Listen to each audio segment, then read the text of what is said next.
유대인들은 자신들의 율법 지킴과 절기 준수를 자신들의 빚됨의 근거로 내어놓고 있었죠. 그래서 열심히 절기를 지키고 열심히 율법이 규정하고 있는 규례들과 장로들의 유전 등을 지키면서 자신들의 선민됨을 자랑하고 즐기고 있었어요. 초막절 명절날에. 근데 그러한 초막절 명절날에 예수님이 나타나셔서 내가 생수고 내가 물이고 내가 빛이다 라고 말씀을 하심으로 그들의 열심을 기각시켜버리고 또한 그들을 어두움이라고 선포를 하시고는 그들이 내어놓고 있는 열심과 방법이 아닌 예수라는 해결책을 제시하고 계시는 거예요. 성경은 거기에 대한 이해하기 쉬운 예로 간음한 여인을 용서하시는 사건을 삽입으로 집어넣어서 유대인들의 추악함과 불가능함을 폭로하시고 구원은 오직 예수 그리스도의 대신 죽으심으로만 말미암게 되는 것임을 보여주죠. 그죠? 그게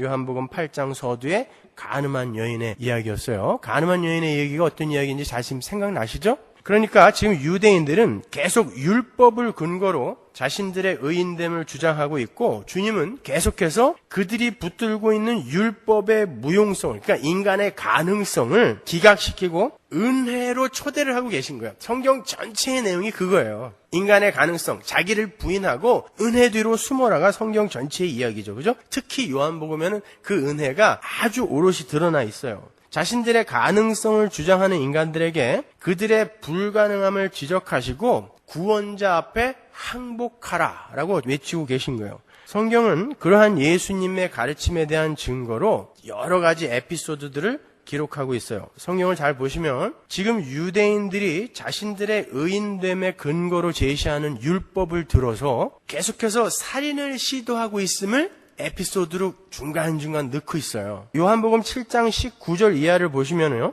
유대인들이 예수님께서 안식일날 38년 된 병자를 고치신 것을 놓고 율법을 어긴 자라는 죄명을 씌워서 주님을 죽이려고 하는 내용이 나오죠. 그러니까 주님이 뭐라 그래요? 어찌하여 너희가 나를 죽이려고 하느냐? 너희도 안식일에 너희들의 가축을 위해 일하지 않느냐? 근데 내가 안식일날 생명을 살렸다고 나를 죽이려고 하느냐라고 이야기하잖아요. 그리고 그 이후로 초막절을 열심히 지키는 유대인들의 행태가 적나라하게 고발이 되어 있고 8장으로 넘어가서는 유대인들이 간음한 자는 돌로 쳐 죽이라는 율법을 또 들고 한 여인을 죽이려고 오죠. 보세요. 안식일 준수라는 율법으로 주님을 죽이려고 하는 유대인들의 모습과 열심으로 절기를 지키고 있는 또 그들의 모습, 그리고 간음한 사람은 돌로 쳐 죽이라는 율법으로 가련한 한 여인을 돌로 쳐 죽이려 달려드는 유대인들의 모습을 통해서 무엇을 느끼세요? 그들이 율법을 사람을 정죄하고 죽이는 흉기로 사용하고 있음을 볼 수 있어요. 여러분이 이미 여러 차례 확인하셨던 것처럼 율법의 마침은 뭐다? 사랑이죠. 우리 누누이 확인했죠? 로마서 13장 8절, 10절, 갈라디아서 5장 14절. 그런데 그 율법을 목숨 걸고 지킨다고 하는 유대인들이 그 율법을 들고 다른 이들을 죽이려고 하는 것, 심지어 율법의 주인인 하나님까지도 죽이려 하고 있는 것입니다. 그건 그들이 율법이 지향하고 있는 목적지를 알지 못한 채 형식적으로 율법을 지키는 것으로 자신들의 의를 삼고 있었다는 것을 의미하는 거예요. 예수님은 그렇게 율법을 소유하고 율법을 지키는 것으로 스스로 빛이라고 자처하던 유대인들에게, 다른 말로 자신들의 가능성을 포기하지 못하고 있는 자들에게 내가 빛이다 라고 말씀하시므로 상대적으로 예수님을 죽이려 하는 유대인들이 어두움임을 공포해 버리시는 거예요. 아주 폭로를 시켜 버리시는 것입니다. 그러니까 17장에서는 열심히 초막절 예식을 행하면서 제단에 물을 갖다 붓고 있던 유대인들에게 내가 물이다 라고 말씀하시므로 그들의 행위를 아무것도 아닌 것으로, 무용한 것으로 선언해 버리시는 거죠. 그리고 8장에서는 역시 초막절 예식을 행하기 위해서 열심히 촛불을 켜고 춤을 추고 있던 유대인들에게, 그들이 100피트가 넘는 촛불을 켜고 밤마다 춤을 췄다고요. 그들에게 내가 빛이다 라고 말씀을 하시므로 그거 너희들이 켜놓은 거 그거 빛 아니다라고 그들의 율법의 행위를 기각시켜버리는 것입니다. 그러니까 인간은 절대 율법으로는 생명수를 마실 수 없을 뿐만이 아니라 빛으로 나올 수도 없음을 고지하시는 거예요. 그리고 그 사이에 간음한 여인 이야기를 삽입해서 인간의 불가능함과 예수 그리스도의 은혜를 조금 더 구체적인 그림으로 보여주는 거예요. 예수님이 저주받을 자들이 적혀야 할 그 땅에다 자신의 이름을 대신 적어 넣음으로 해서 돌에 맞아 죽어야 할 가늠한 여인이 살아나고, 가늠한 여인은 우리 성도들 전체를 가리키는 거예요. 구원받은 성도들 전체를 가리키는 거죠. 그들이 예수님의 상함으로 말미암아 살아나게 되는 사건을 가늠한 여인의 이야기에서 보여주는 거죠. 그 가늠한 여인의 이야기가 삽입 부분이라는 것을 조금 더 제가 설명을 해드리고 오늘 본문의 구체적인 내용 분석으로 넘어가겠습니다. 오늘 본문 12절 서두를 좀 더 원문에 맞게 번역을 하면 이래요.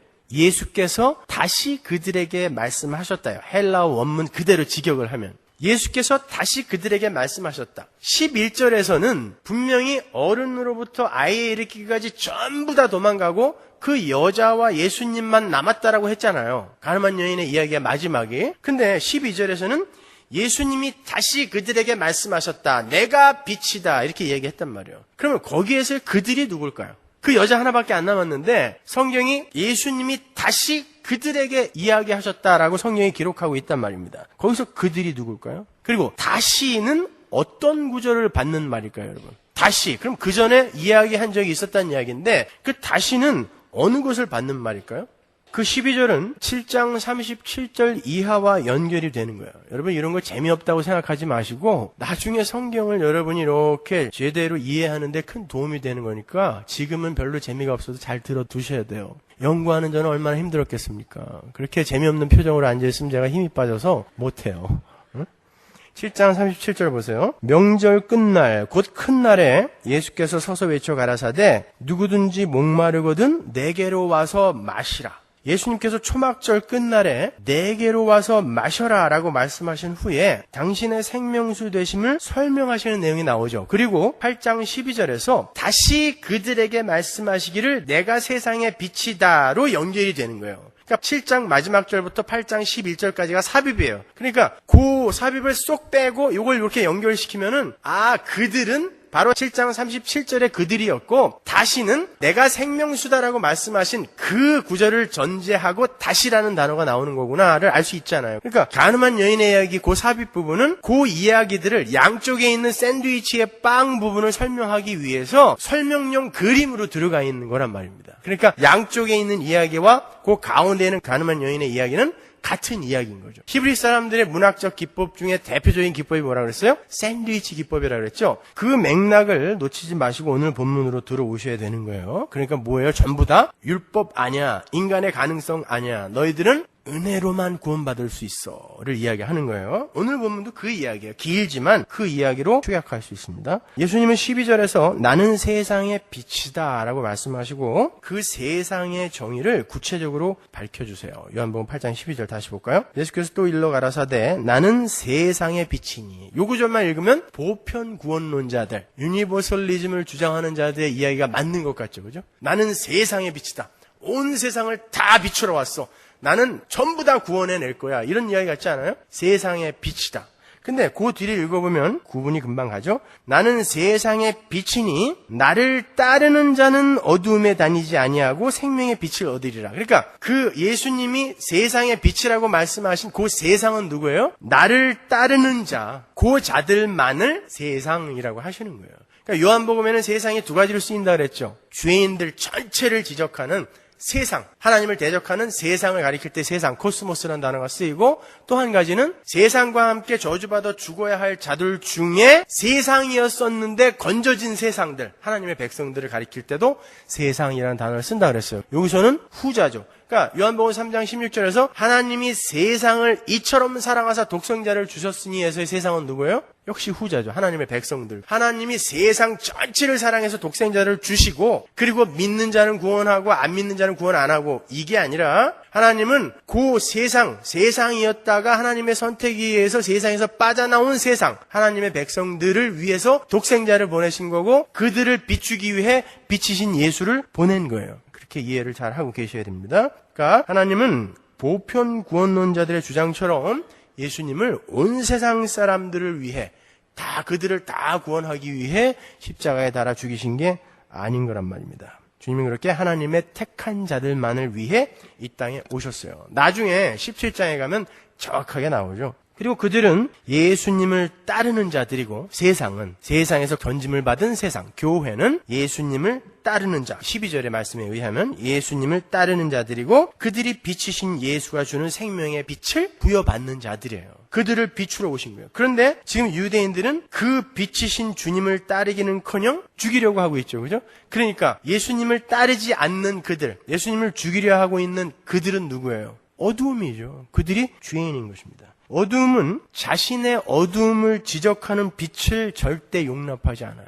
그들은 자신들의 가능성을 확고하게 붙들고 있기 때문에 자신들의 어두움과 자신들의 불가능함을 지적하는 빛을 절대 용납하지 않고 꺼버려야 돼요. 그래서 예수를 꺼버린 것입니다. 그래서 바리새인들은 자신들을 어두움이라 말씀하시는 주님을 거짓 증거자로 몰아붙이죠. 13절 볼까요? 본문 13절. 바리새인들이 가로되 내가 너를 위하여 증거하니 내 증거는 참되지 아니하도다. 너는 거짓말장이야. 왜? 자기 보고 어둠이라고 하니까 자기 보고 어둠이라고 하는 그를 거짓말장이로 만들어 버려야 되거든요. 너는 거짓 증거를 하는 자야 라고 이야기해요. 왜냐하면 율법에는 두세 사람의 증인이 있어야 그 증거가 참이 되죠. 신명기에 나오잖아요. 그러니까 그것을 들어서 너는 네 스스로 혼자 증거를 하고 있기 때문에 네 증거는 참이 될 수 없어 라고 이야기하는 거예요.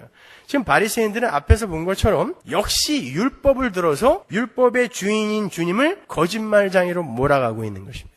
그게 죄인들의 특징인 거예요. 그때 주님께서 그들에게 어떻게 대답하는지 보세요. 요한복음 8장 16절. 만일 내가 판단하여도 내 판단이 참되니 이는 내가 혼자 있는 것이 아니요 나를 보내신 이가 나와 함께 계심이라. 너희 율법에도 두 사람의 증거가 참되다 기록하였으니 내가 나를 위하여 증거하는 자가 되고 나를 보내신 아버지도 나를 위하여 증거하시느니라. 기가 막힌 대답이죠. 예수 그리스도가 하나님과 하나라는 그 사실을 믿음으로 알지 못하는 자들은 이 말을 절대 이해할 수가 없죠. 그러니까 유대인들이 뭐라 그래요? 네 아버지가 어딨냐 물어보죠. 네 아버지가 어딨냐 물어본다고. 19절 보세요. 이에 저희가 묻되 내 아버지가 어디 있느냐? 예수께서 대답하시되 너희는 나를 알지 못하고 내 아버지도 알지 못하는도다. 나를 알았다면 내 아버지도 알았으리라. 네 아버지가 어디 있냐라는 바리새인들의 질문에 주님은 너희가 나를 알았다면 내 아버지도 알았으리라 라고 이야기해요. 주님은 하나님을 지금 목숨 걸고 섬긴다고 자부하는 바리새인들에게 너희는 나를 알아보지 못하므로 너희는 하나님을 모르는 자들이다 라고 폭탄 선언을 하는 거예요. 폭로를 해버리시죠. 그러니까 예수 그리스도와 그분의 생애 그리고 그분의 십자가를 이해하지 못하면요. 다른 말로 예수 그리스도의 십자가의 은혜가 무엇이며 그 은혜가 우리에게 어떤 유익을 주는 것인지를 정확하게 이해하지 못하면 우리는 하나님을 알지 못하는 자고 그들은 심판대에서 사망이라는 언도를 받게 되는 거예요. 예수 그리스도의 십자가의 은혜가 이 땅에서의 우리의 소원 성취나 질병의 치유나 재물의 획득 이런 것에 도움이 되는 것이라고 착각하고 있는 자들은 예수를 알지 못하는 거고 하나님을 알지 못하는 것이며 그들은 사망으로 떨어질 자들입니다. 그러니까 예수를 잘 믿어야 돼요. 주님은 지금 목숨 걸고 하나님을 사랑한다고 자부하는 유대인들에게 사망 선고를 내려버리신 거예요. 너네 이제 죽는다라고. 그만하면 이제 바리새인들이 예수님을 그 자리에서 잡아 죽이고 싶었을 만도 한데 그들이 예수님을 잡지 않았다라고 성경이 기록하고 있어요. 성경은 그 이유를 이렇게 밝힙니다. 20절 보세요. 이 말씀은 성전에서 가르치실 때에 연보궤 앞에서 하셨으나 잡는 사람이 없으니 이는 그의 때가 아직 이르지 아니하였음이로라. 성경이 바리새인들이 예수님을 그 자리에서 잡지 않은 것은 하나님의 주권, 아직 하나님이 정해놓은 때, 예수님의 죽음의 때가 당도하지 않았기 때문이다라고 밝히고 있어요. 성경이 그걸 굳이 밝히는 것은 지금 바리새인들은 예수님을 잡아 죽이고 싶어 안달이 나 있다라는 것을 우회적으로 표현하는 거예요. 그럼에도 불구하고 하나님의 때가 되지 않았기에 그들이 예수님을 잡지 않았더라라고 이야기를 하는 거죠. 20절 상반부에 예수님이 연보궤 앞에서 그들을 가르치셨다라는 어구가 나오죠.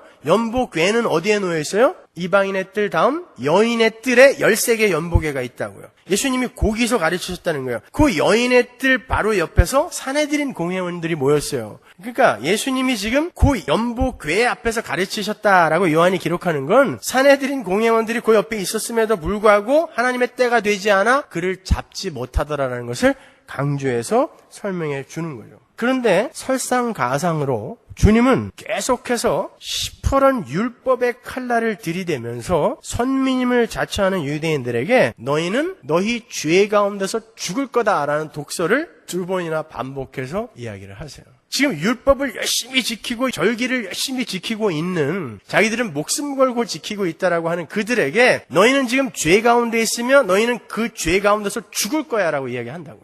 그들이 얼마나 화가 났겠습니까, 여러분? 보면 21절 보실까요? 다시 이르시되 내가 가리니 너희가 나를 찾다가 너희 죄 가운데서 죽겠고 나의 가는 곳에는 너희가 오지 못하리라. 유대인들이 가로되 저가 나의 가는 곳에는 너희가 오지 못하리라 하니 저가 자결하려는가? 참 무지하죠. 예수께서 가라사대 너희는 아래에서 났고 너희는 땅에 속한 자들이고 죄에 속한 자들이고 나는 위에서 났으며 너희는 이 세상에 속하였고 나는 이 세상에 속하지 아니하였느니라. 24절 이러므로 내가 너희에게 말하기를 너희가 너희 죄 가운데서 죽으리라 하였노라.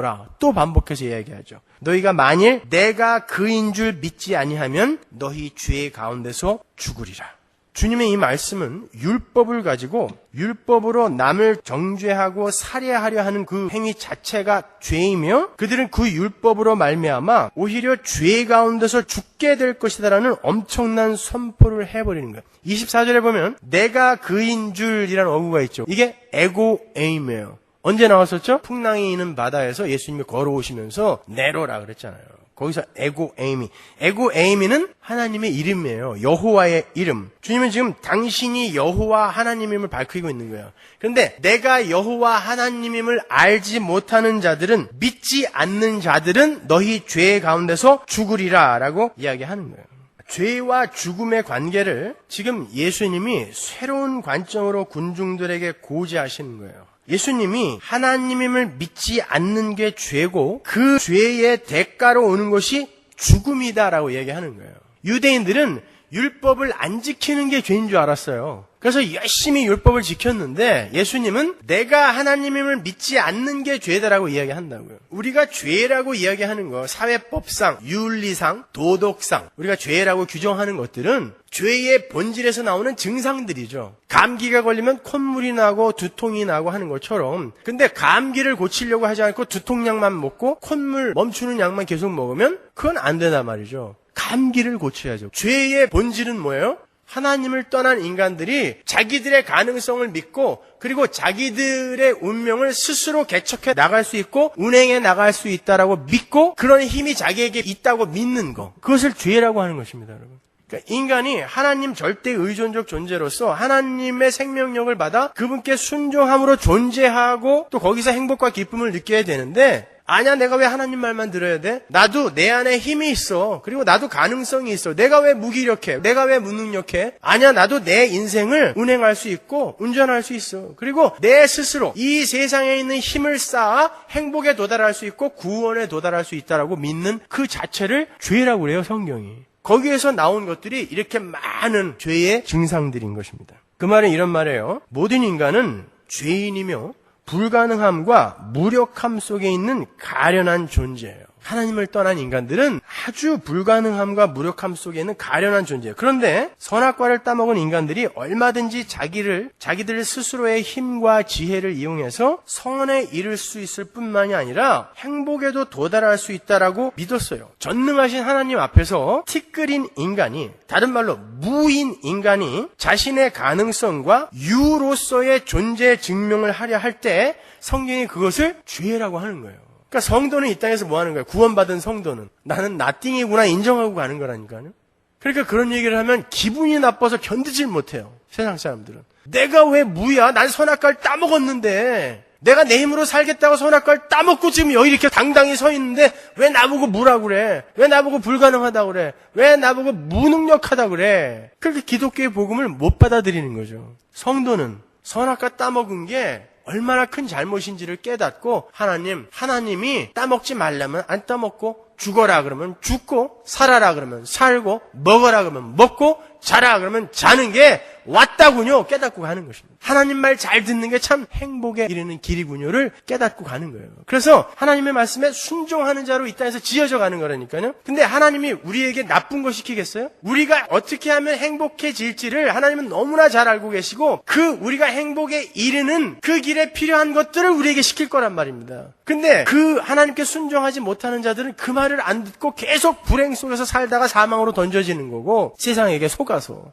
세상이 제시하는 당근, 꿀 이런 거 받아 먹다가 지옥으로 떨어지는 거고, 우리는 그런 세상의 속임수에서 눈을 돌려 하나님이 진짜 우리에게 주시는 참 행복에 이르는 그런 길이 어떤 것인지를 분별하고 깨달아 하나님의 말씀을 열심히 듣는 자로 지어져 가는 거예요. 그러니까 이 땅에서 우리는 자꾸 부인이 되는 것입니다. 여러분의 약속은 자꾸 기각이 되고 여러분의 욕심은 자꾸 파괴되어져야 돼요. 그게 성도의 올바른 삶인 것입니다. 그래서 때로 여러분들이 사업이 망하고 병에 걸린다 할지라도 그것이 여러분의 욕심을 깨고 여러분을 하나님의 자녀다운 자로 성숙시켜가는 데 도움이 된다면 그게 복이라니까요. 그러니까 인간이 스스로의 힘으로 하나님이 주신 율법을 지켜서 선에 이르고 구원과 행복에 이르겠다라는 발상 자체가 죄죠. 그러니까 열심히 절기를 지키고 있는 유대인들에게 너희들 지금 물을 왜 갖다 붓고 있어? 촛불은 왜 켜놓은 거야 도대체? 너희들이 이렇게 한다고 해서 너희들이 원하는 것이 이루어질 줄 아니? 그리고 너희들이 원하는 것이 이루어진다고 해도 그건 진짜 행복 아니야. 왜? 그들이 그렇게 절기를 지킴으로 그들이 원했던 게 뭐예요? 정치적, 경제적, 군사적인 힘이었잖아요. 그건 행복이 아니란 말입니다. 그러니까 예수님이 너희는 어둠이야, 내가 빛이야 라고 이야기하는 거예요. 너희들이 하는 거 다 꽝이야 라고 이야기하는 거죠. 그렇게 스스로의 힘으로 선과 구원에 이를 수 있다고 믿는 이들은 반드시 자기보다 약하고 못나 보이는 이들을 정죄하고 밟아요. 왜냐하면 어떤 인간 속에서 나라는 존재의 존재 증명이 시작이 되면요, 그는 반드시 다른 이들을 경쟁자로 심지어는 적으로 간주하게 되기 때문에 그래요. 왜냐하면 어떤 게 참 가치이고 어떤 게 구원받은 자의 모습인지 모르기 때문에 그들은 이 세상 것으로 자꾸 그 자리에 오르려고 하기 때문에 다른 이들이 자꾸 내 밑으로 떨어져야 내가 진짜 제대로 가고 있구나를 체감하게 된단 말입니다. 그래서 그들은 다른 이들을 전부 경쟁자로 생각하게 돼 있어요. 적으로 생각하게 된단 말입니다. 그래서 나라는 존재를 뛰어난 존재로 부각시키기 위해서 나보다 못나 보이거나 실수를 범한 이들을 정죄하게 되는 거고, 나라는 존재를 인정해주지 않고 알아주지 않는 자들을 없애려는 시도를 하게 되는 거예요. 정확하게 유대인들의 모습이죠. 가늠한 여인을 데리고 와서 돌로 쳐 죽이겠다고 돌을 들고 서 있는 것입니다. 자기들이 전부 가늠한 자들이면서 발각된 자를 쳐 죽임으로 말미암아 나는 저와 다르다라는 것을 증명해 보이고 싶은 거예요. 그리고 자기를 어둠이라고, 자기를 인정해주지 않고 알아주지 않는 예수를 죽이려고 하는 거죠. 따라서 우리가 가지고 있는 지위나 재산이나 지식이나 열심 등이 다른 이들에게 유익이 되지 못하고 오히려 다른 이들에게 피해가 되고 있고 그들을 주눅들게 하고 있다면 여러분, 그건 죄입니다. 그게 성경 지식이어도 그게 종교 행위여도 마찬가지예요. 그게 다른 이들을 유익하게 하지 못하고 다른 이들을 행복하게 하지 못하고 다른 이들을 정죄하고 무시하고 주눅들게 만들고 있다면 여러분은 죄 속에 살고 있는 거예요. 죄인들은 자신들을 구원하러 오신 예수님의 하나님 되심을 인정하고 그분 앞에 납작 엎드려서 그분의 도우심을 구하는 방법으로만 구원에 이를 수 있어요. 그리고 거기에 이르렀을 때 비로소 행복할 수 있어요. 인간들의 가슴속에 뻥 뚫려 있는 무저갱이라는 그 홀은 하나님이 다시 찾아오셔서 하나님의 생명력으로 다시 채워주실 때만 가득 차거든요. 그때만 행복할 수 있다니까요. 밑이 없는 갱, 그게 무저갱이잖아요. 그 지옥입니다, 여러분. 그런데 인간들은 지금 자기들의 열심과 노력으로 이 세상에 어떤 것들을 끌어모으고 쌓아서 그 행복에 이르려고 한다니까요. 그걸 구원이라고 착각한다고요. 구원은 그런 거 아닙니다, 여러분. 우리가 다음 시간에 진정한 자유가 무엇인지 이제 공부할 텐데, 구원은 그런 거 아니에요. 우리가 자유하게 된다라는 것은 죄에서 자유하게 되는 것이지, 우리가 하고 싶은 걸 마음대로 하는 걸 자유라고 하지 않아요. 자유는 내가 하고 싶은 것에서 풀려나는 걸 자유라고 하는 거예요. 내가 하고 싶은 게 많고 내가 하고 싶은 것을 계속 붙들고 그걸 할 때는 그 일에 속박되어 있는 것입니다. 그러한 일들에서 풀려날 때 우리는 자유하다고 하는 거예요. 예수님은 우리에게 그 자유를 허락하러 오신 거예요. 우리가 하고 싶은 것을 들어주러 오신 게 아니라. 여러분, 혹시 목사가 강대상에서 여러분의 죄를 지적할 때 어떤 생각이 드십니까? 여러분이 목사의 설교를 들을 때, 야, 목사가 지금 나를 가리켜서 표적 설교하는구나. 그렇게 들으면 여러분은 설교 잘 들으신 거예요. 성경이 이야기하는, 성경이 경고하고 또 성경이 질책하고 있는 것들은 이 땅에 존재하는 모든 인간들을 상대하고 있는 거예요. 우리가 구원을 받았지만 여전히 우리 안에는 옛사람이 있기 때문에 여러분들은 성경에서 이야기하는 어떤 질책이나 경고의 말을 들었을 때 그게 내 얘기처럼 들려져야 돼요. 맞아요. 그래서 목사의 설교는 모든 이들을 표적하고 있어요. 그러니까 여러분은 제 설교를 들으면서 우리 목사가 내 얘기하는구나. 저 왼수. 두고 보자. 이렇게 생각이 들어야 돼요. 진짜로. 그때에 그런 생각이 들었을 때 야, 맞아. 나는 그런 존재였는데 그렇기 때문에 내 스스로는 어떠한 방법으로도 구원과 행복에 이를 수 없었는데 하나님이 예수 그리스도를 보내심으로 말미암아 내가 이렇게 구원을 받았구나. 감사하다. 로 가십니까? 아니면 너 언젠가 짱돌로 찍을 거야. 죽이고 싶으세요? 에? 아니면 너는 얼마나 잘하나 보자. 그리고 호시탐탐 저의 실수하기만을 기다리십니까? 그런 왼수들이 있더라고요. 보니까. 아니, 여러분, 구원받은 자들, 정말 자신의 불가능함과 무력함을 인정한 그러한 구원받은 자, 성도들은 자기의 죄가 지적을 당할 때 더욱더 깊은 은혜의 바다로 잠기게 되어 있어요. 왜냐면 맞거든요. 나는 무거든요. 티끌이거든요. 불가능하고 무력한 자가 맞거든요. 근데 예수의 은혜로 그나마 이렇게 존재하고 있는 거기 때문에 맞아요. 당연해요. 근데 유대인들은 어때요? 죽이려고 하고 있잖아요. 자기 부인이 안 된 거죠. 지금 전 세계의 기독교는 소비자 중심의 기독교가 되어버렸어요. 경제도 마찬가지지만 기독교도 소비자 중심의 기독교가 되어버렸어요. 그래서 기독교인이라고 하는 사람들은 하나님을 자기들의 삶에 필요한 어떤 생필품도 아니고 그냥 생산품, 소모품 정도로 생각하고 있어요. 상품 정도로. 하나님을 자신들의 생활을 윤택하게 하고 편리하게 하고 더 잘 살 수 있도록 돕는 그런 상품, 그런 것으로 여기고 있다니까요. 그리고 그러한 시각을 가지고 있는 자칭 기독교인들은 자기의 삶을 더욱더 윤택하게 해줄 수 있는 좋은 제품의 하나님을 찾아 여기저기 쇼핑을 합니다. 소비자 중심의 기독교는 그래요. 왜? 하나님이라는 상품은 나에게 유익이 되어야 되기 때문에 이왕이면 좀 더 유익이 되는, 기도 한 방 하면 뻥뻥 응답이 떨어지는 그런 상품의 하나님을 찾아 쇼핑을 한다고요. 목사는 어떻게 해야 될까요? 소비자가 원하는 그런 상품, 그런 제품의 하나님을 멋지게 포장을 해서 소비자들에게 내어놓아야 되는 것입니다. 그래서 성경이 진짜 이야기하는 너희들이 어떤 존재인지 알아. 너희는 불가능하고 무력한 존재야. 그래서 너희들은 구원자가 필요해. 그러니까 예수를 믿어야 돼 라고 이야기하는 하나님, 그 진짜 하나님을 살짝 뒤로 밀어놓고 너희들이 예수만 잘 믿으면 뭐든지 다 들어줄게. 보좌를 흔들어봐. 내가 어지러워서라도 너희들 기도 들어준다. 이런 식의 가짜 상품들을 소비자들에게 제공하는 것입니다. 소비자는 그걸 덥석 물죠. 왜? 그들은 역시 나의 유익만을 위해서 존재하는 자들이기 때문에 그런 상품을 물게 되어 있습니다. 그런 곳은 커지게 되어 있어요. 교회는 자신을 부인하고 구원자이신 하나님 뒤에 숨어서 그분의 은혜를 목마른 사심이 시냇물을 찾듯 갈급하게 구하는 게 그게 기독교예요.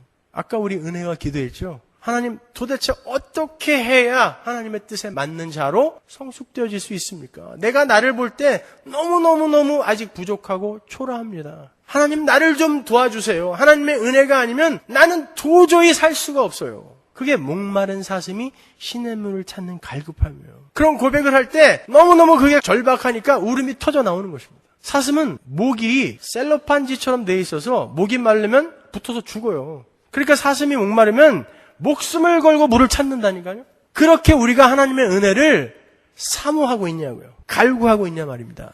그러한 갈구는 나의 불가능함과 무기력함, 무능력함을 인정할 때 거기에서 비로소 나올 수 있는 거예요.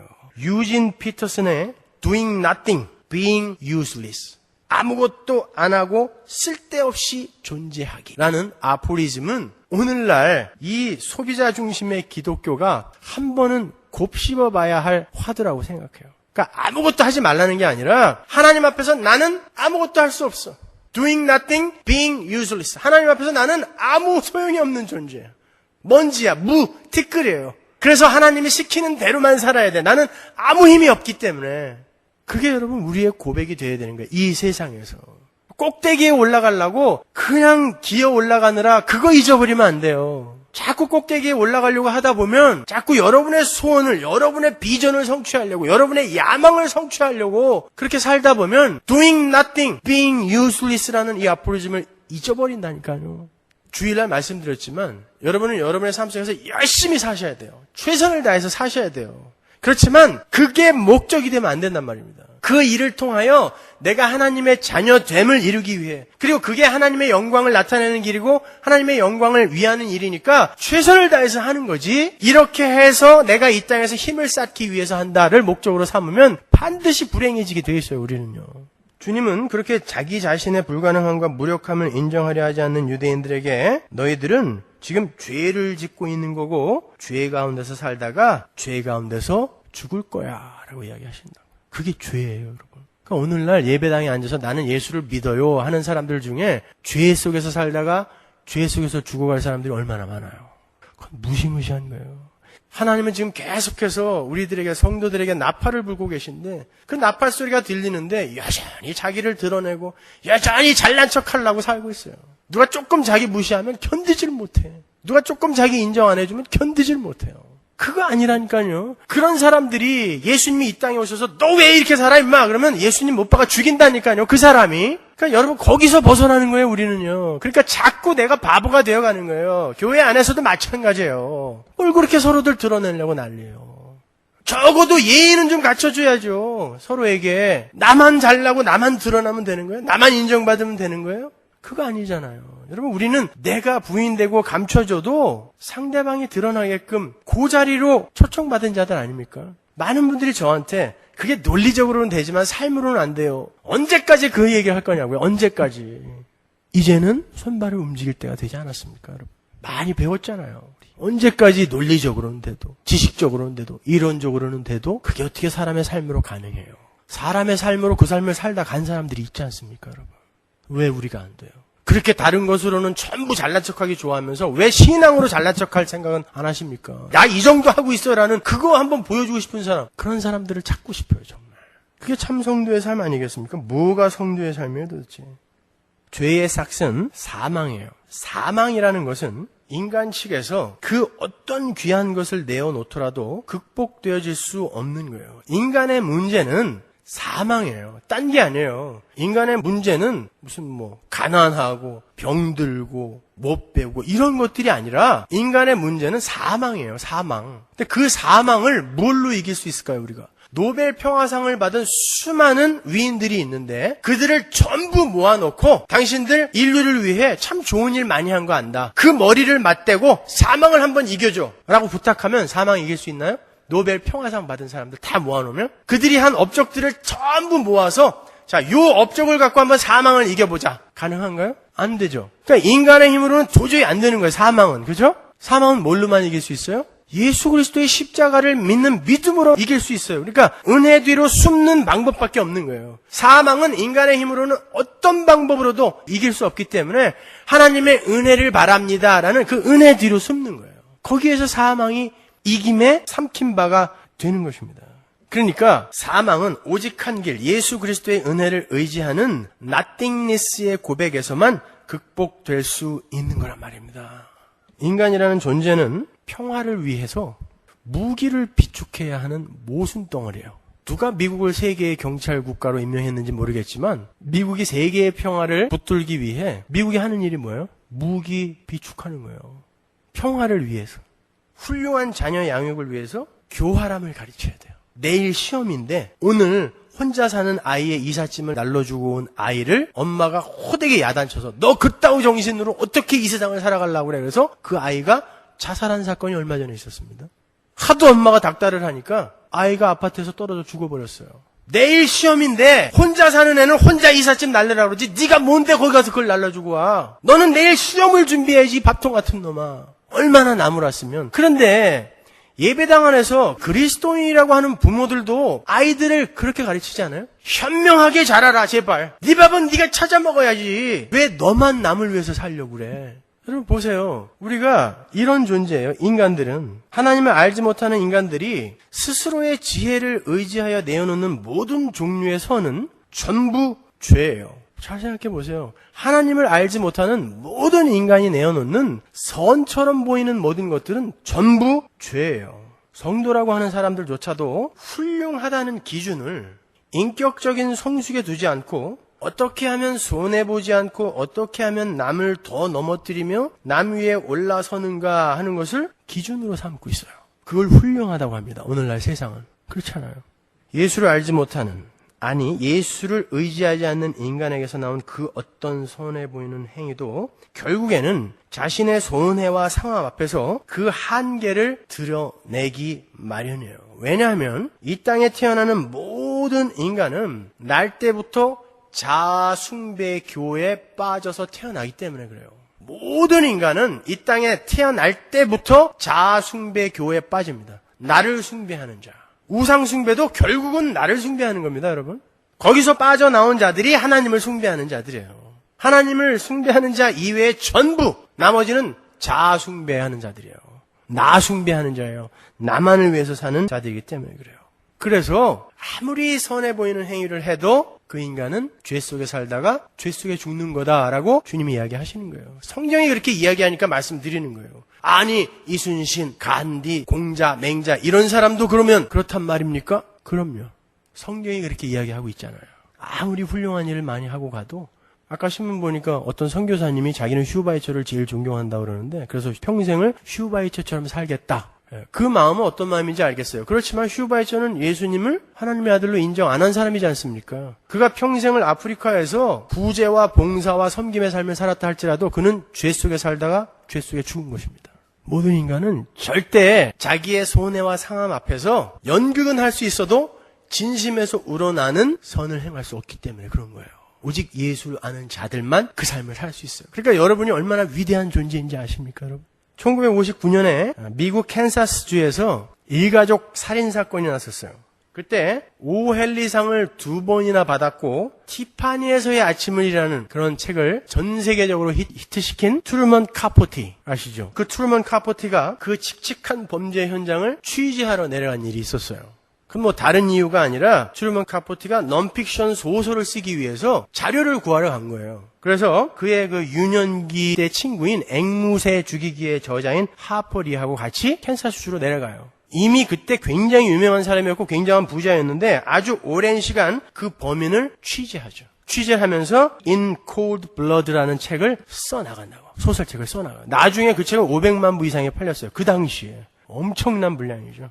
그리고 그 소설은 주관과 객관이 결합된 아주 새로운 저널리즘을 탄생케 했다는 아주 극찬을 받아요. 그런데 그 트루먼 카포티가 살인자들을 취재하던 도중에 그 살인자 중에 한 명인 그 페리 스미스라는 사람을 사랑하게 돼요. 그리고 그의 구명운동까지 벌려요. 너무너무 좋아해요. 그래서 늘 감옥에 찾아가서 섬겨주고 그가 원하는 것을 다 이렇게 들어주고 그럽니다. 그런데 이 트루먼 카포티의 딜레마는 역설적이게도 진짜 그의 사형 집행이 연기가 되자 일어나요. 이 트루먼 카포티가 In Cold Blood라는 소설을 쓰면서 결말을 내야 되는데 그리고 빨리 출고를 해야 되는데 사형이 계속 미뤄지니까 소설을 끝을 못 맺는 거예요. 그러니까 그렇게 자기가 사랑하고 섬겨주던 그 페리 스미스가 빨리 죽었으면 하는 기도를 합니다. 자기가 나중에 그 회고록에다 그걸 써요. 그렇게 자기가 위했고 진심에서 우러나와 그를 섬겼다고 자기는 생각했는데 정작 내 완성돼야 할 소설이 완성이 되지 않자 그가 빨리 죽었으면 왜 사형 집행을 안 하는 거야? 내가 구명운동 좀 했다고 진짜 안 죽여? 그러더라는 것입니다. 자기가. 이 카포티가 천재죠. 그러니까 그 사람이 그러한 자기의 야누스 같은 이중적인 모습을 딱 지각하자마자 알코올 중독이 되어서 죽어버려요. 그게 인간입니다, 여러분. 하나님을 알지 못하는 자들의 선이라는 것의 한계가 바로 그거예요. 비교해보세요. 오늘 본문에 등장하는 유대인들은 자기들의 빚됨을 증명하기 위해서 율법이라는 칼을 들고 다른 이들을 살해하려 하고 있어요. 그들은 율법을 옷술에 달고 다녔고 길거리에서 큰 소리로 기도하는 사람이었고 사흘에 한 번씩 금식하는 것을 자랑삼아 떠벌리는 자들이었고 자기 나름대로 하나님의 자녀다운 삶을 살던 사람들이었어요. 그들이 구제를 안 했나요? 했어요. 11조 꼬박꼬박 했습니다. 그게 다 고아와 과부의 구제비로 쓰였다고요. 얼마나 선한 일을 많이 했어요. 그런데도 그러한 종교 행위들이 자기 존재의 가능성에서 비롯된 자기 의가 될 때 자기 이외의 다른 존재의 살해로 이어지게 되더라는 것입니다. 자기 존재의 유익에 그리고 자기 존재의 증명에 도움이 안 되는 건 죽여버리더라는 거예요. 그렇게 선을 행하는데 그게 죄라니까요. 그것이 바로 자기 존재의 가능성을 전제로 구원과 행복에 도달하려는 이들의 대표적인 특징인 거예요. 세상 사람들이 감동해 마지 않는 선행과 사랑과 섬김의 모습 속에서 자기의 손해와 상함을 감수하지 못하고 결국 자신의 유익을 위해서 상대방의 목을 조르고야만 하는 죄인들의 무서운 속성, 그것이 오늘 본문의 유대인들, 바리새인들의 모습 속에 나타나 있는 것입니다. 그리스도인은 이 땅에서 자신의 가능성을 의지해서 자기를 증명하고 자기를 자랑하는 것으로 행복과 구원에 이르는 자가 아니에요. 그리스도인은 절대 그들이 내어놓는 그 어떤 것으로도 구원과 행복과 선에 이를 수 없어요. 율법도 아니고 재물도 아니고 명예도 아니고 지식도 아니에요. 그것으로 구원에 이룰 수 없다라는 건 인간은 구원에 이를 때 참 행복을 느낄 수 있기 때문에 그 어떤 것으로도 인간은 행복할 수 없다라는 이야기인 거예요. 그래서 빨리 포기하고 예수를 꼭 붙들으라는 것입니다. 오직 예수로만 구원과 행복에 이를 수 있으니까. 요한복음은 1장에서 지금 8장까지 계속 그 이야기만 해오고 있는 거예요. 그렇잖아요? 힘 빼. 내 말 들어. 왜 선악과는 따먹고 난리야? 니들이 그거 따먹어갖고 유익된 게 뭐 있어? 교회에게 말씀하시는 거예요, 하나님이. 근데도 우리는 그 말 들으면서 또 따먹어요.